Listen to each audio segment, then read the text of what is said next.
Je lis du livre de 1 Roi chapitre 17 au verset 2 ce qui suit. Et la parole de l'Éternel fut adressée à Élie en ces mots. Prions. Notre Seigneur, notre Dieu, nous te bénissons pour la parole.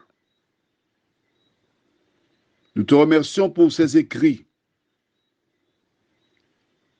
de nous aider à prendre le temps pour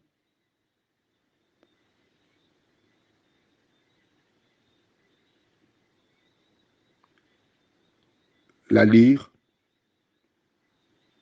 la mettre en pratique, et que cet esprit nous accompagne au nom de Jésus.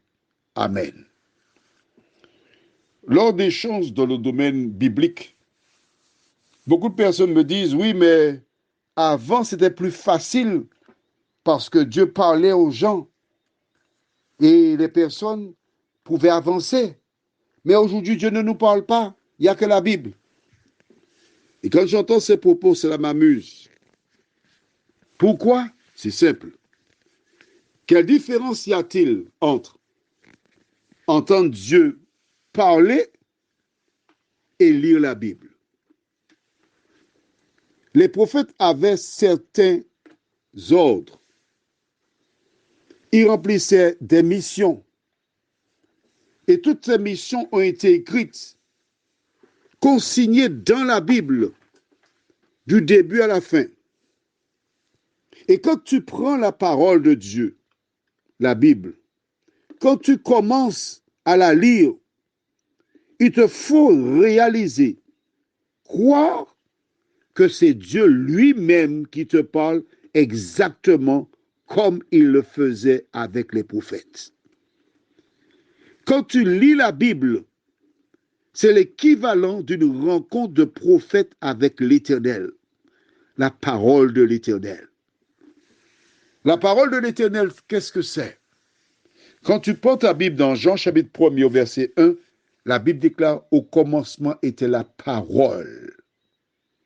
La parole était avec Dieu, la parole était Dieu. La parole, c'est Jésus. La Bible que tu as dans ta main, c'est la parole de l'Éternel. Et quand tu la prends, tu la lis, tu ne dois pas chercher à la modifier. Tu ne dois pas la mettre à ta sauce. Quand tu vas voir ton médecin, il te donne une prescription médicale. J'aime beaucoup cet exemple. Pour la grippe, il te donne des suppositoires et du sirop. Où mets-tu le suppositoire? Et où mets-tu le sirop? Explique-moi. Est-ce que tu porteras le suppositoire à la bouche et mettras un entonnoir pour verser ailleurs le sirop? Mais non. Le sirop, tout le monde sait que c'est dans la bouche et le suppositoire, c'est ailleurs. Pourquoi, lorsque tu t'approches de la Bible, tu veux lui faire dire ce que tu souhaites? Quand je prends la parole de Dieu, je commence par prier pour réclamer le Saint-Esprit afin qu'il me conduise dans toute la vérité. Et quand je lis la parole, je vais la personnaliser. C'est-à-dire, là où, par exemple, au verset 1er, Élie le Tishbite, l'un des habitants de Galahad, je mettrai mon prénom Jean-Claude directement. Parce que c'est à moi que l'Éternel parle. Es-tu consciente ou conscient que chaque fois que tu as la Bible en main, que tu entames une conversation avec Dieu? Prions.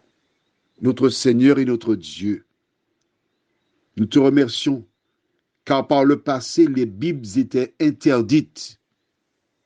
Les gens qui en avaient été brûlés, traités de sorcières, sorciers. Pourquoi? Et qui étaient derrière les gens qui incitait à avoir ce comportement. Aujourd'hui, la Bible qui était interdite, nous l'avons, Seigneur. Mais que faisons-nous de cette parole?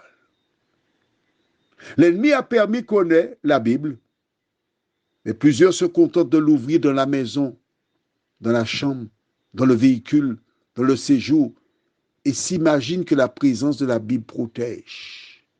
Seigneur, de nous aider à la lire, l'accepter, la pratiquer. Au nom de Jésus, Amen. Je te souhaite une bonne journée.